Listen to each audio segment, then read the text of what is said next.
ये खूबसूरत तस्वीरें देख रहे हैं आप और यहाँ के रहने वाले लोगों की जिंदगी के बारे में सोचिए। कुदरत के करीब ये जिंदगी, बर्फीली हवाओं के बीच भी एक्टिव रहने का ये अंदाज और हर मौसम में सेहत को संभालने की ये आदत, ये नॉर्डिक देशों की असली पहचान है। पिछले 2-3 दिनों से ये नॉर्डिक कंट्रीज इसलिए भी सुर्खियों में हैं, चर्चाओं में हैं, क्योंकि नॉर्वे में हमारे प्रधानमंत्री मोदी की Finland, Norway, Sweden, Denmark, Iceland के प्रधानमंत्रियों से अहम मुलाकात हुई। ये बात सिर्फ कारोबार की नहीं हुई, बात हुई जिंदगी को बेहतर बनाने की, सेहत को और मजबूत करने की। बात बिल्कुल ठीक है। भारत और नॉर्डिक देशों ने health take, life sciences, research, innovation और पब्लिक हेल्थ सिस्टम को साथ लेकर आगे बढ़ने की बात की है। स्वीडन के साथ तो people, planet, health and resilience को स्ट्रैटेजिक पार्टनरशिप का अहम हिस्सा बनाया गया। यानी सेहत अब केवल अस्पताल का सब्जेक्ट नहीं है, नेचर, टेक्नोलॉजी, रिसर्च और लाइफस्टाइल सबका साझा एजेंडा है।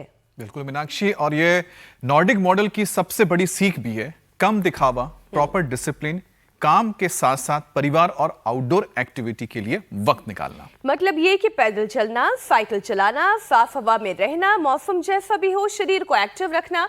यही वजह है कि नॉर्डिक देशों को खुशहाली और हेल्दी लाइफस्टाइल के लिए दुनिया में एक अलग पहचान मिली है।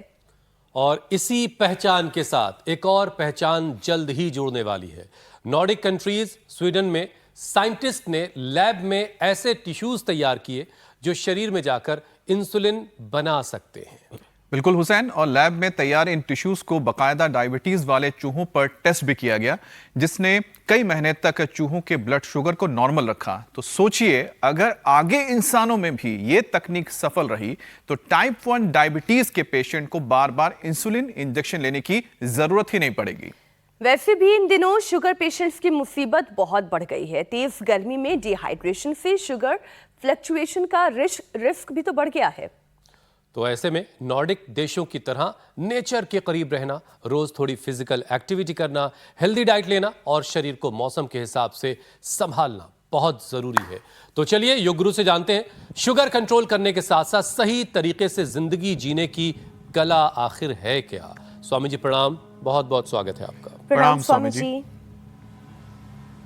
बहुत बहुत प्रणाम मेरे भाई हुसैन जी, मीनाक्षी जी, अमित जी। और नॉर्डिक देशों से भी सीखो, अपने पुरखों से भी सीखो, अपने पूर्वजों की विरासत को विज्ञान के साथ, अपने वैदिक ज्ञान को आधुनिक विज्ञान के साथ समन्वित करके हमने ये निष्कर्ष निकाला है कि जो मंडूकासन, योग मुद्रासन, अर्धमत्स्येंद्रासन, वक्रासन, गुमुखासन, पवन मुक्तासन, उत्तान पादासन, नौकासन, पादंगुष्ठनासन, स्पर्शासन, सर्वांगासन, हलासन, ये 10-12 अभ्यासों का पूरा पैकेज है।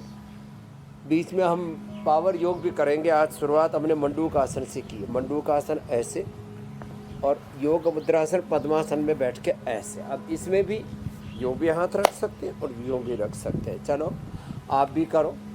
यहाँ पर भी अशोक जी, रेणु जी, चंदा जी, सुषमा जी, बलराज जी, हार्दिक जी, दाक्षी जी,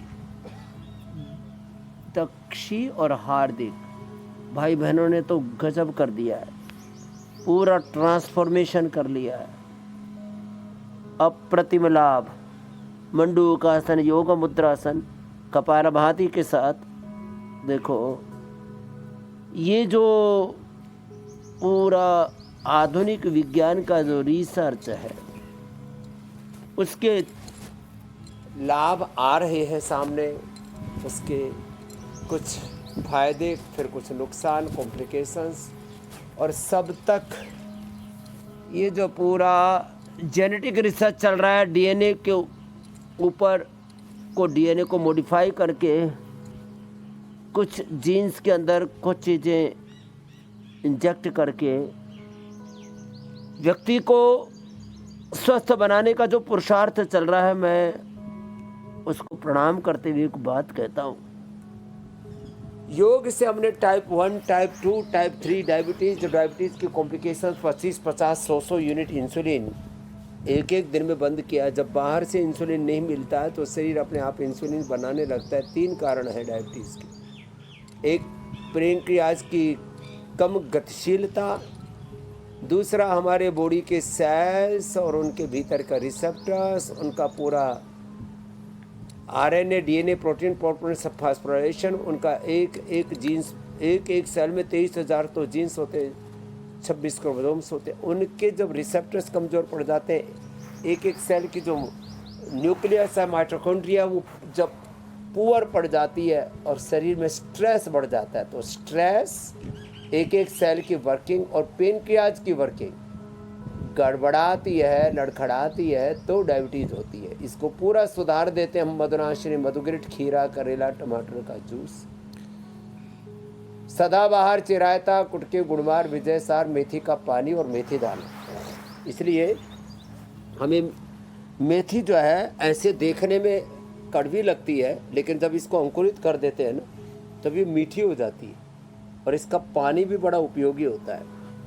तो हम ये छोटे छोटे उपाय करके type 1 diabetes, type 2 diabetes, type 1 माने जिसमें बहुत ही ना के बराबर पेनक्रियाज में इंसुलिन बनने लग जाता है, टाइप 2 डायबिटीज़ जिसमें पेनक्रियाज के साथ बॉडी का सेल्स और स्ट्रेस ये सब गड्ढमड्ढ होने लगता है। टाइप 3 डायबिटीज़ मतलब डायबिटीज़ को कॉम्प्लिकेशन, डायबिटीज़ से आँखों पर असर, किडनी पर असर, ब्रेन नर्वस सिस्टम पर असर, retinopathy, nephropathy, neuropathy, Swami ji ये सारे असर आज हम बेअसर करेंगे। इम्यूनिटी ध्वस्त हो जाती है, अंदर से शरीर खोखला हो जाता, दीमक सा लग जाता।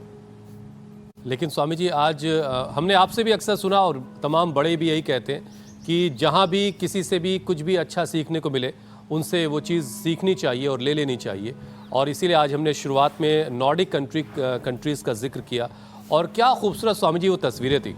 और इन तस्वीरों ने हमारे देश के रहने वालों के लिए, हमारे दर्शक जो आज देख रहे हैं, उनको बड़ा सुकून दिया होगा। उसकी वजह ये है कि इस समय हमारे यहाँ तो स्वामी जी ज़बरदस्त गर्मी पड़ रही है और एक लू का दौर है। अब ऐसी गर्मी में डायबिटीज़ के मरीजों की परेशानी अचानक क्यों बढ़ जाती है? पहले ज़रा ये बताइए कि गर्मी से क्या कनेक्शन है डायबिटीज़ का, और डिहाइड्रेशन, ज़्यादा पसीना, कम पानी, भूख कम लगना और दवाइयों का जो असर है। हुसैन भाई, जी, पित्त रोग है।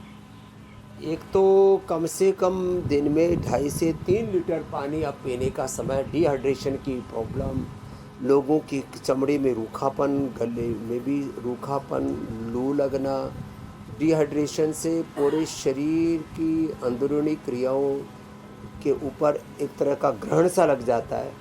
तो डायबिटीज़ वालों के लिए सबसे अच्छी ठंडाई है चने का सत्तू, थोड़ा सा प्याज, थोड़ा सा हरी मिर्च, धनिया, पुदीना आदि डाल करके चने का सत्तू पिए, ये सबसे बेस्ट है। ये चने की ठंडाई, चने का सत्तू। और दूसरा है फिर जौ का आटे की रोटी और जौ का दलिया। फिर उनके लिए व्हीट ग्रास, एलोवेरा, गिलोय, पारिजात, निर्गुंडी, सहजने का रस। डायबिटीज़ के लिए अगला अभ्यास चल रहा है पवन मुक्तासन, उत्तान पादासन, नौसिकासन। शेष तो आम का पना, ब्राह्मी, शंख पुष्पी का शरबत, बादाम का शरबत। लोग बादाम की ठंडाई हमने भी बना दी रेडीमेड, एक पाउडर 1 चम्मच डालो और घोल और बना लो। लेकिन घर में बनाओ ना, थोड़ी मेहनत भी करो, घर में आम का पना बनाओ, घर में बादाम की ठंडाई बनाओ। तो ये, और नींबू का शरबत कितना अच्छा रहता है, नारियल का पानी, घड़े का पानी। अच्छा देखो, नींबू में भी चीनी घोल करके पिएंगे। अरे चीनी मत घोलो, थोड़ा सा नींबू डालो, थोड़ा सा पुदीना आदि डाल दो, थोड़ा सा नमक आदि डाल दो, कितना अच्छा बन जाता है। लेकिन ये चीनी घोल घोल के पीने की आदत लोगों की खराब पड़ी हुई है। तो पानी पी लो मेरे भैया, और पानी वाले फल खा लो, थोड़ा वाटरमेलन खा लो, खरबूजा, तरबूजा। अब तो जितनी लू लगती है उतना ही ज़्यादा अच्छे मीठे हो जाते हैं फल। पवन मुक्तासन, ये पेल्विक हेल्थ, गट हेल्थ के लिए भी, पेनक्रियाज के लिए भी, ये स्ट्रक्चरल बैलेंस के लिए भी, नाभि धरण कोड़ी खिसक जाती है ना, उसके लिए भी बड़ा अच्छा होता है। पवन मुक्तासन, उत्तान पादासन 1-2 मिनट लगातार करें धीरज के साथ। सर्व सुखमासनम, प्रयत्न शैथिल्य अनंत समापत्तिगामी कृदम के साथ। और फिर व्यायाम करते हैं तो उसको तीव्रता से करते हैं। व्यायाम में और आसनों में यही फर्क है बस। अब जैसे भुजंगासन धीरे धीरे किया तो भुजंगासन तेज किया तो व्यायाम हो गया, डीप्स हो गई, दंड हो गई। तो पवन मुक्तासन, उत्तान पादासन, पादांगुष्ठ, नासा स्पर्शासन, सेतु बंधासन, एक एक अभ्यास को ऐसे धीरज के साथ करना। और पित्त बढ़ने से मैंने कहा पेनक्रियाज में इन्फ्लेमेशन आता है, पेनक्रियाज की गतिविधि धीमी पड़ जाती है। वातज, पित्तज, कफज 3 ही तरह के रोग होते हैं। ये डायबिटीज ऐसी है जिसमें वात, पित्त, कफ दोष गड़बड़ाते हैं। ज़्यादा गर्मी बढ़ने से पित्त बढ़ता है, फिर लोग ठंडी चीज़ें खाते हैं, उससे कफ बढ़ जाता है, फिर वात बढ़ जाता है, और उससे पेनक्रियाज में इन्फ्लेमेशन और पेनक्रियाज की जो स्वाभाविक गतिविधियां हैं वो स्लो डाउन हो जाती हैं। इसके लिए रोज एक चरण तो ये डायबिटीज का पूरा करा दिया हमने। स्वामी जी देखिए, आम लोग जो हैं, उठे लेटो भाई सभी। आज जो एक आम आदमी स्वामी जी घर बैठे आपको देख रहा है, वो आम आदमी अक्सर डायबिटीज को सिर्फ शुगर बढ़ना समझता है, लेकिन टाइप 1, टाइप 2, प्री डायबिटीज जैसे जो अलग अलग डायबिटीज के लेवल है और इंसुलिन रेजिस्टेंस और इसके तमाम जो अलग अलग रूप है, तो जरा योगाभ्यास के साथ साथ इनके फर्क को जरा लोगों को समझाइए कि ये टाइप 1, टाइप 2 और ये सब क्या फर्क है इनमें, और किस स्टेज पर योग और लाइफस्टाइल सबसे ज्यादा असर दिखाते हैं। देखो, प्रारंभिक अवस्था में जब कोई भी बीमारी प्रारंभ होती है, चाहे वो बीपी है, चाहे शुगर है, चाहे वो लिवर किडनी की प्रॉब्लम है, चाहे कैंसर है, इनिशियल स्टेज में SLEMS MND तक हमने अच्छा किया है।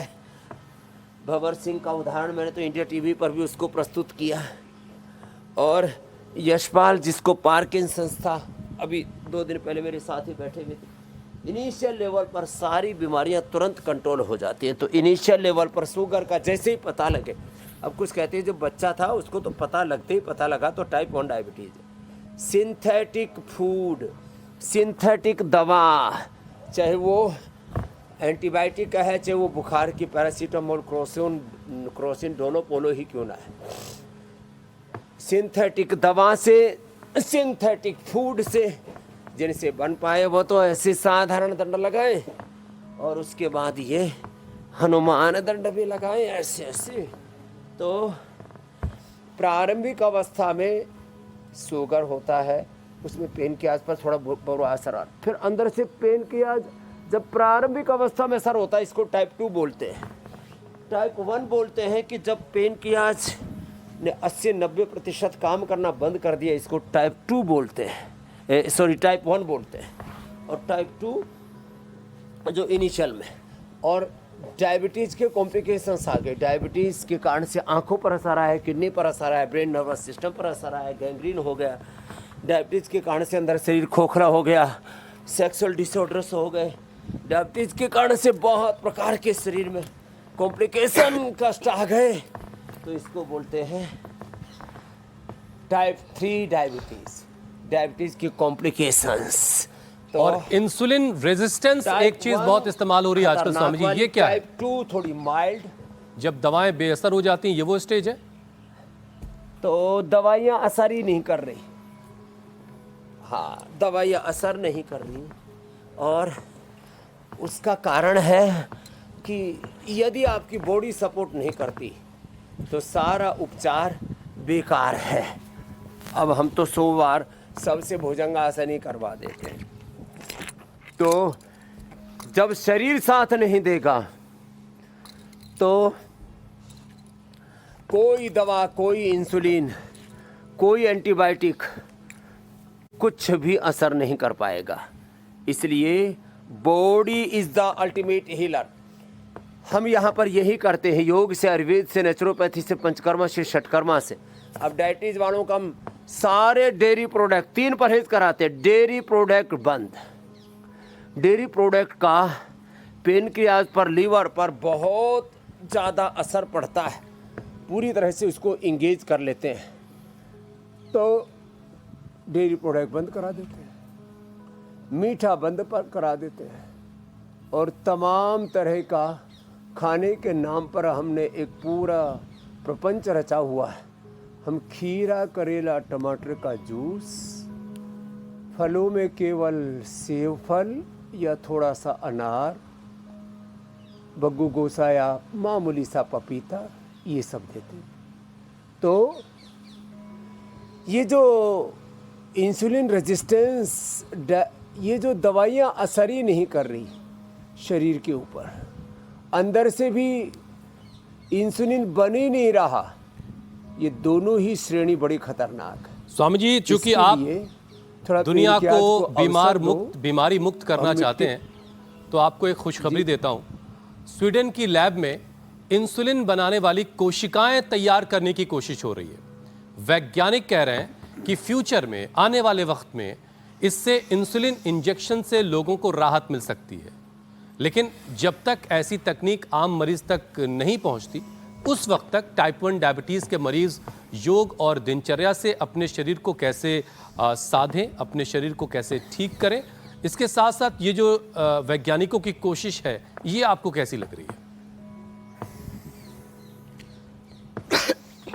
देखो, ये पैरालिसिस में, SLEMS MND में, ये जो स्टेम सेल थेरापी है एक तरह की, शरीर के अंदर उसकी रिपेयरिंग पावर को इन्हेंस करना, बॉडी खुद से खुद को रिपेयर करती है।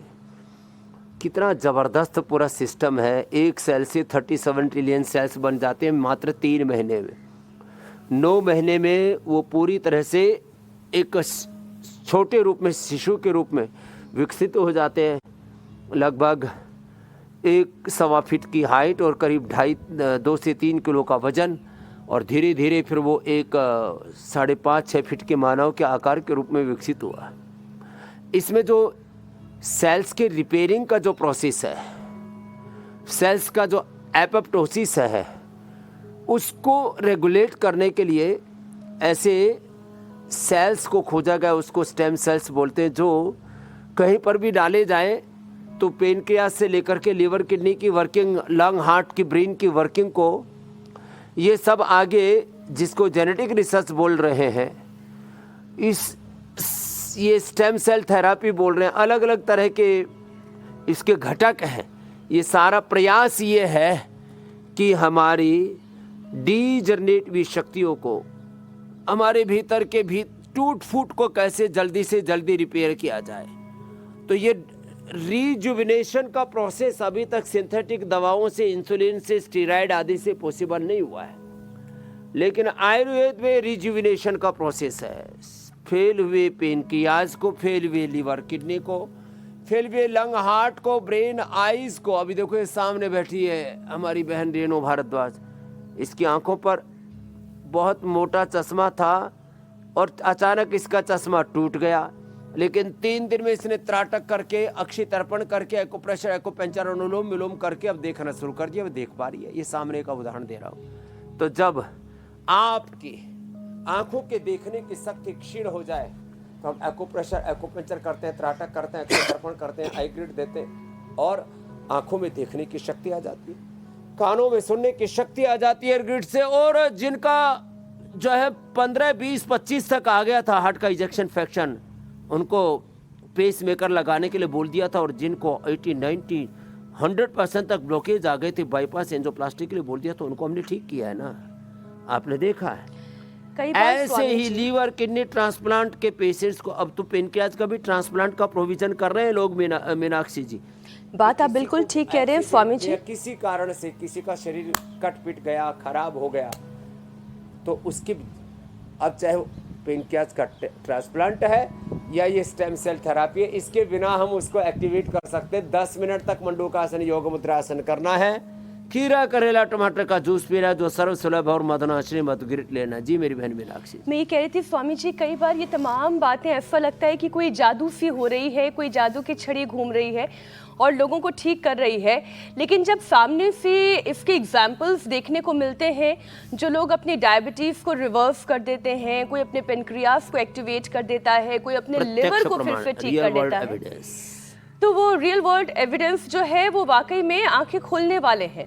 स्वामी जी, प्रधानमंत्री मोदी के नॉर्डिक देशों के नेताओं से बातचीत में हेल्थ टेक, लाइफ साइंसेस और प्रिवेंशन फर्स्ट अप्रोच पर जोर दिखाई दिया। स्वामी जी, भारत जैसे देश में डायबिटीज को रोकने के लिए क्या हमें बीमारी से होने के बाद वाले इलाज से ज्यादा इसकी स्क्रीनिंग, योग, वॉक, डाइट और डिजिटल हेल्थ मॉनिटरिंग पर फोकस नहीं करना चाहिए?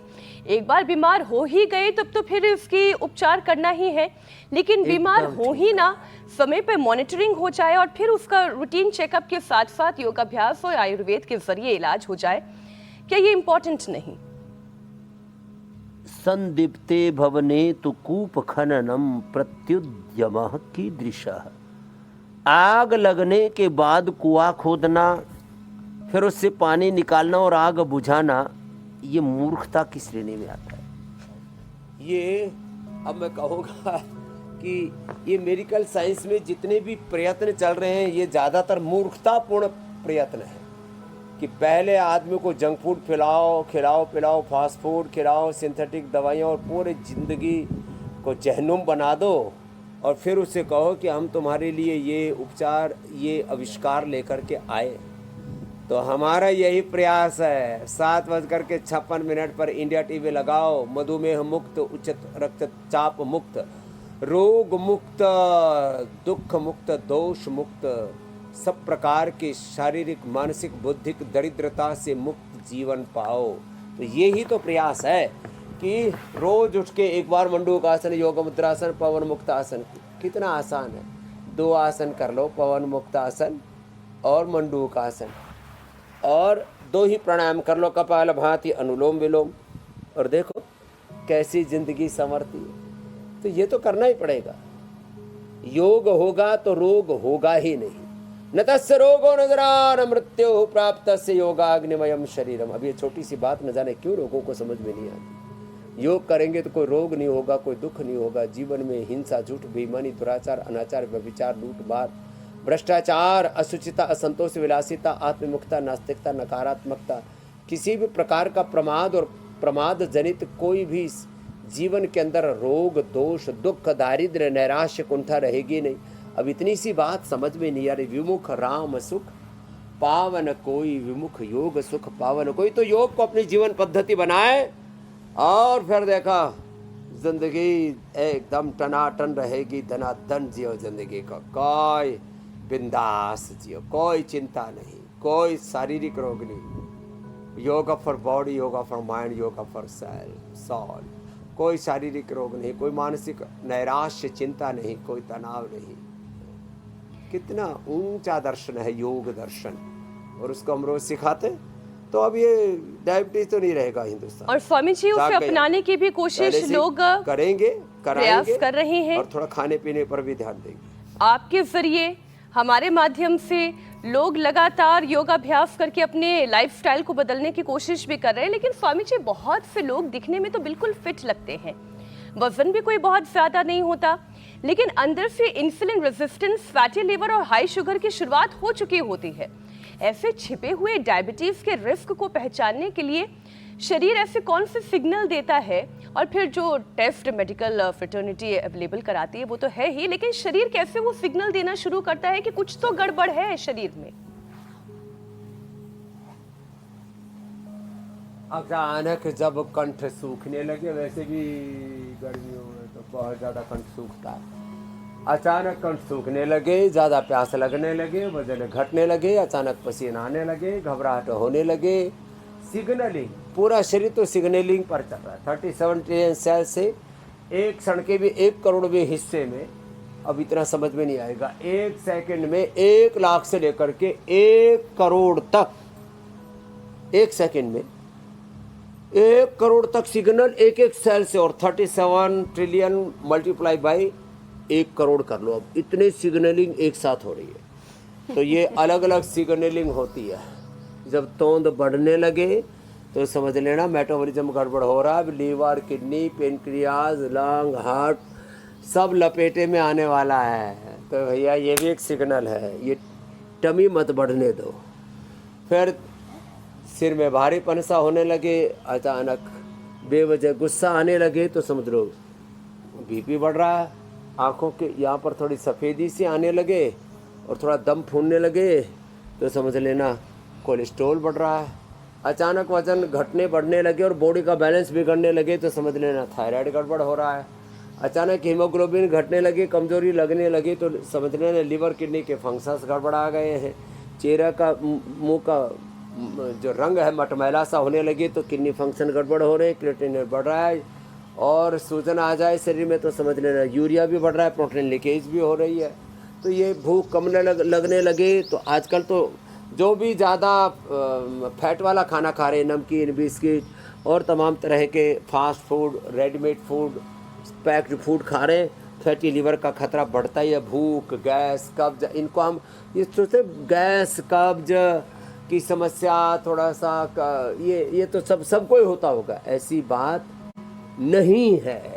तो क्या करें, जैसे ही कोई भी सिग्नल आया तुरंत अपने आप को संभाल लो। जैसे ही थोड़ा वजन बढ़ा, सो तक नहीं पहुंचना हार्दिक की तरह, पहले ही संभल जाना। हार्दिक भी संभला, दक्षी उसकी बहन भी संभली, लेकिन थोड़ा ऊपर साइड में चले गए। तब 100 पर जाकर के लगा अरे ये तो कब होना चाहिए। अब दक्षी कह रही बाबा जी मेरे को 60 किलो करना है। हो जाएगा बेटा। तो वजन बढ़े ये सिग्नल है कि मेटाबॉलिज्म गड़बड़ है। एनाबॉलिज्म, कैटाबॉलिज्म, मेटाबॉलिज्म के गड़बड़ होने से पहले ही समझ जाओ, एपोप्टोसिस के होने के पहले, एपोप्टोसिस गड़बड़ाने लड़खड़ाने से पहले ही समझ जाओ तो कहाँ मोटापा, कहाँ बीपी, शुगर, कहाँ कैंसर, कहाँ ऑटोमेट डिजीज होगी। इसलिए बॉडी की प्रॉपर सिग्नलिंग होती है योग से। ताड़ासन करो, तिर्यक ताड़ासन करो, त्रिकोणासन करो, कोणासन करो, पाद हस्तासन करो, कटचक्रासन करो। देखो कितना आसान है। और हम तो यहाँ पेड़ पौधों के बीच में, निसर्ग के बीच में, निरामयम का एक कितना सुंदर परिवेश है, प्रकृति के बीच में, प्रकृति और संस्कृति का उपासक ये देश, ऋषि ऋषिकाओं की वंशधर हम सब राम कृष्ण हनुमान की संतानें और उनके उपासक कहाँ हम खो गए न जाने, कहाँ कैसे बीमार हो गए। बीमार होना तो मैं तो कहता हूँ बहुत बड़ा पाप है। जो रोगी होते हैं, बीमार होते हैं, खुद भी दुखी होते हैं और घर वालों को, घरवाली को, परिवार को, बच्चों को भी दुखी करते हैं। तो मैं अच्छा थोड़ा ऐसा होगा नहीं, यदि मैं बीमार पड़ जाऊं तो फिर तो कितने लोग आंखों में आंसू, अरे बाबा जो सबको ठीक कर रहे थे वही बीमार पड़ गए। बाबा बीमार नहीं पड़ने चाहिए। क्यों? तो इसका मतलब ये हुआ जो व्यक्ति बीमार पड़ता है खुद भी दुखी रहता है और अपने परिजनों को, स्वजनों को भी दुख देता है। हमको ना दुखी होना है ना किसी को दुख देना है। स्वामी जी देखिए, डायबिटीज हो गई है, ताड़ा संते चीनी मना है, लेकिन चाय तो पीनी है क्योंकि चाय का बड़ा शौक है। और आज का दिन चाय को याद करने के लिए बड़ा ज़रूरी था। स्वामी जी आज इंटरनेशनल टी डे है, तो आप चाय को स्वामी जी कैसे देखते हैं? एक ऐसे समाज में जहां आप हरिद्वार से चले दिल्ली तक के लिए तो आपको हर 2-4 कदम पे एक चाय की दुकान दिख जाएगी और अंगीठी पे उबलती हुई गाढ़ी गाढ़ी दूध वाली चाय। चाय है कैसी स्वामी जी? चाय नुकसानदेह है, फ़ायदेमंद है, क्या है चाय की कहानी? देखो, हर एक चीज़ मर्यादा में तो ठीक है। अब एक कप कोई सुबह शाम पी भी ले तो ज़्यादा दिक्कत नहीं है, और हमारी तरह से, मीनाक्षी जी की तरह से कोई ना पिए तो सबसे अच्छा है। हम चाय वाला नहीं भाई, हम छाए वाला है। गाँव में छाछ को, लस्सी को छाए बोलते हैं। हम चाय वाला नहीं, हम छाए वाला है। और छाया में छाया वाला है। तो सुनो, और फिर भी चाय कैसे पीना, हिंदुस्तान में 99% लोग चाय को गलत तरीके से पीते हैं। कैसे करते हैं? एक कप दूध, 1 कप पानी, उसमें 2 चम्मच चीनी, एक चम्मच काली सी वो चाय, और फिर उसमें इलायची, थोड़ी अदरक, थोड़ी तुलसी डाल के उसको घोटते हैं। घोट करके कई खोड़ा करके उबाल देके फिर पीते हैं। तो ये तो मूर्खतापूर्ण तरीका है चाय बनाने का। उबला हुआ पानी है, उसमें थोड़ी चाय डाल दी और बस उसके बाद उसमें थोड़ा नींबू आदि डाल करके और पी लिया। दूध भी डालने की जरूरत है। ब्लैक टी सबसे अच्छी, और ग्रीन टी उससे भी अच्छी। ब्लैक टी को भी फर्मेंट करके बनाते हैं और वो भी अच्छी नहीं होती है। तो ब्लैक टी, ब्लैक कॉफ़ी, और वो भी एक बार सुबह शाम पी जाए तो अच्छी है। या एकदम ग्रीन टी अच्छी है, और सबसे अच्छी तो हर्बल टी अच्छी है। अलग अलग प्रकार के फूलों से जो चाइना में, जापान में और कोरिया में बनाई जाती है, जिंगसंग की टी, अलग अलग पत्तों की, फूलों की टी, हर्बल टी, वो सबसे अच्छी है। अरे हम स्वामी भी तो जी, टी तो पिलाते अभी हैं, हाल ही में हमारे मैंने एक हैं बड़ी क्या? नई किस्म की चाय पी। वो चाय पत्ती बस उसमें नहीं थी, लेकिन बाकी जो बना हाँ। रहे थे, नाम ले ही लेती हूँ, कैबिनेट मंत्री है गिरिराज सिंह, उन्होंने चाय बनाई। उसमें उन्होंने कहा कि आप बताइएगा इसमें क्या क्या है, बहुत आप आयुर्वेद और योग के बारे में बात करती रहती हैं, जरा बताइए इसमें क्या है। तो रोज यानी कि गुलाब की पत्तियाँ, रोजेल एक और ख़ास किस्म का फूल होता है, उसकी भी पंखुड़ियाँ, और फिर लेवेंडर भी उसके अंदर डाला, और पता नहीं क्या क्या मिक्स करके एकदम से लाल सुर्ख लाल सी चाय उन्होंने बना के दी। वाकई में बड़ी अलग किस्म का स्वाद था, मैंने तो पहली बार ही पी।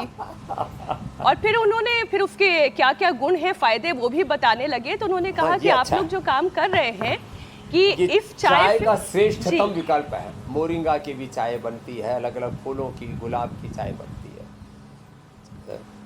सब तरह के फूलों की पत्तियों की चाय, वो सच में अच्छी होती है। तो हर्बल टी सबसे अच्छी है।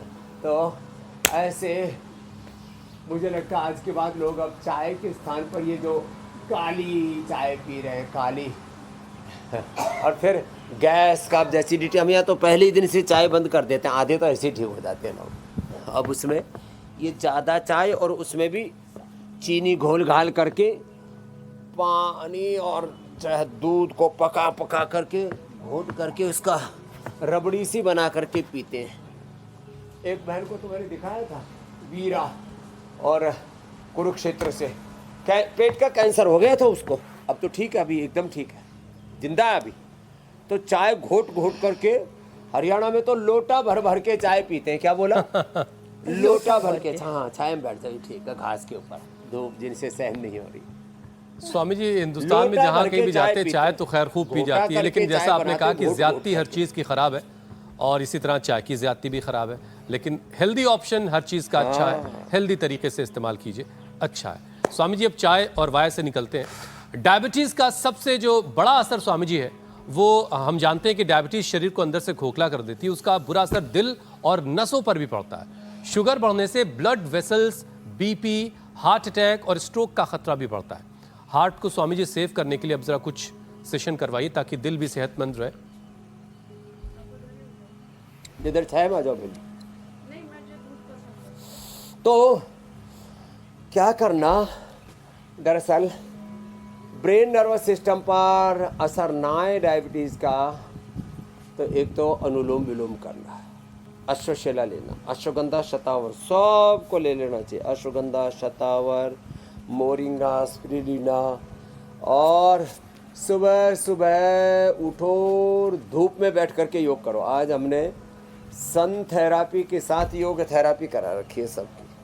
तो अब एक दिन में तो नहीं होगा, अब सुबह सुबह का जो धूप का सेवन है धीरे धीरे करेंगे तो 1 घंटे तक धूप का एक्सपोजर ले लिया तो बहुत अच्छा। फिर भी ब्रेन नर्वस सिस्टम पर बुरा असर आ गया तो न्यूरोग्रिड, इम्यूनोग्रिड देते हैं। हार्ट पर बुरा असर आ गया तो खाली पेट कार्डियोग्रिड खाने के बाद हृदयामृत देते हैं। और उसका असर जब आँखों तक बुरा हो जाता है और आँखों से धुंधला दिखने लगता है, फिर ये आँखों में लोग 10-10 हज़ार रुपये के इंजेक्शन और 5-5 हज़ार रुपये के ड्रॉप डालने लगते हैं। उससे बचाने के लिए आईग्रिट देते हैं, जलनेती कराते हैं, त्रिफला घृत खाली पेट पिलाते हैं 1 चम्मच, और त्रिफला घृत आँख में डलवाते हैं। और कानों पर बुरा असर आता है किसी को तो फिर हीरिंग एड तक लगाने पड़ते हैं, तो उसके लिए एयरग्रिट देते हैं। क्रेटिनिन लेवल बढ़ जाता है, यूरिया बढ़ जाता है, किडनी में इन्फ्लेमेशन बढ़ जाता है, रीनोग्रिड देते हैं। लीवर के फंक्शन भी गड़बड़ होने लगते हैं तो लिवोग्रिड देते हैं। अंदर से इम्यूनिटी कमज़ोर पड़ जाती है तो इम्यूनोग्रिड देते हैं। ये जिसमें आप एक दिन पूरा अष्टवर्ग पर रिद्धि वृद्धि जीवक रिश्वक मेहता महामेता काकोली क्षीर काकोली विदारिका दवराहिकंद अश्वगंधा शता और सफ़ेद मुसरी कोचबुज बला बीज और गिलोय, आहा, इसका पाउडर, इसकी वटी और इम्यूनोग्रिड गोल्ड। तो फिर अब इतना कहने के बाद अब कुछ शेष नहीं रह गया है। डायबिटीज़ और डायबिटीज़ के सारे कॉम्प्लिकेशंस ख़त्म, कोई हार्ट अटैक नहीं। भस्त्रिका प्राणायाम तो रोज़ कराते हैं ना, जो प्राणायाम ही कर लेंगे तो सारे रोग मिट जाएंगे। भस्त्रिका कपालभाति, अनुलोम विलोम। लो, डायबिटीज और डायबिटीज के सारे कॉम्प्लिकेशंस का खात्मा, और आत्मा में परमात्मा का प्रकाश, आत्म ज्योति में ब्रह्म ज्योति योग से जल जाती है। तो ये यौगिक ऊर्जा, यौगिक ज्योति जब जलेगी तो इंसुलिन रेजिस्टेंस से लेकर के डायबिटीज के कॉम्प्लिकेशन से लेकर के सारे उपद्रव खत्म। तो भस्त्रिका, कपालभाति, अनुलोम विलोम थोड़ा लंबा कर लें, इसी से ही जीवन संवर जाता है और व्यक्ति मधुमेह और मधुमेह से होने वाले सारे कॉम्प्लिकेशन से मुक्त हो जाता है, डायबिटीज और डायबिटीज के सारे उपद्रव से मुक्त। स्वामी जी, थोड़ी बात आप डायबिटीज़ के आंखों पर होने वाले असर की कर चुके हैं, लेकिन थोड़ा सा और डिटेल में उस पर बात कर लेते हैं, क्योंकि डायबिटीज़ आंखों और नर्व्स पर बहुत बुरा असर डालती है। लोगों की नज़र धुंधली हो जाती है, पैरों में झंझनाहट, जलन, सुनपन, और जो किसी को जख्म हो गया तो फिर वो बहुत देर से बढ़ता है। ये सारे खतरों के संकेत हैं। अब स्वामी जी, ऐसे मरीजों के लिए आंखों, नर्व्स और पैरों की सुरक्षा के लिए उन्हें कौन सा रूटीन जो है वो अपनाना चाहिए, योग वाला रूटीन? अब देखो, एक तो वेरिकोज वेन्स नहीं होगा, शीर्षासन करेंगे, आँखों की समस्या नहीं होगी। यहाँ पर बबीता बैठी हुई है, गंजी हो गई थी, रेनू बैठी हुई है, अंधी हो गई थी। नताय जो श्री पतिताम समीयुः कदाचिदप्यासु दरिद्रवर्याः मूकाश्च वाचस्पतितां हिताभ्यां नमो नमः श्री गुरुपादुकाभ्यां। तो आँखों के लिए, कानों के लिए, मस्तिष्क के लिए, ब्रेन नर्वस सिस्टम के लिए शीर्षासन सर्वोत्तम है। अब आँखों के लिए आईग्रिड के अलावा त्रिफला के पानी से आँखों को धोना, त्रिफला चूर्ण खाना, आंवले का रस किसी न किसी रूप में प्रयोग कर लेना, आंवले का रस, आंवले की चटनी, आंवले का मुरब्बा, किसी न किसी रूप में आंवले का जब ये प्रयोग करते रहते हैं तो पूरा जीवन ही रूपांतरित हो जाता है। तो शीर्षासन हो सके तो बहुत अच्छा, नहीं तो सर्वांगासन, नहीं तो अनुलोम विलोम कर लें। और आँखों के लिए त्राटक, नंगे पैर चलना, ये देखो ये पॉइंट है, ये आँख के लिए पॉइंट है, पहली दूसरी अंगुली के नीचे, हाथ में भी, और ये सेम पैर में भी है, यहाँ पर ऐसे दोनों हाथों में और दोनों पैरों में, ये आँख का पॉइंट। ये डायबिटीज़ का पॉइंट है बाईं ओर, ये लेफ्ट साइड में, यहाँ ऊपर हार्ट का है, रेखा के ऊपर, रेखा के नीचे यहाँ ये पेनक्रियास का पॉइंट। फिर किडनी पर भी रस आता है, किडनी के लिए पॉइंट है। और हाँ, नर्वस सिस्टम भी गड़बड़ा जाता है, तो ये पीछे के 1 2 3 4 5 चैनल दबा दो और पूरा ब्लड सर्कुलेशन, गैंग्रीन, कोई प्रॉब्लम नहीं। तो अश्वगंधा, शतावर तो सब ले लिया करें डायबिटीज़ के पेशेंट।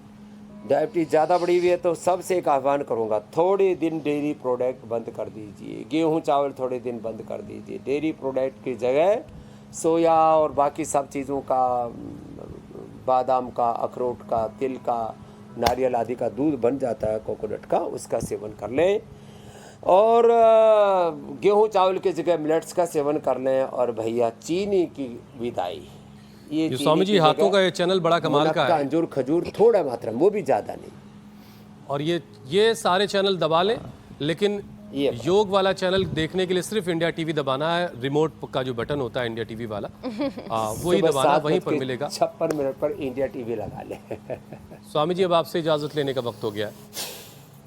बहुत बहुत शुक्रिया। प्रणाम स्वामी जी। प्रणाम। बहुत बहुत प्रणाम। कल मिलेंगे फिर 7:56। बिल्कुल बिल्कुल स्वामी जी।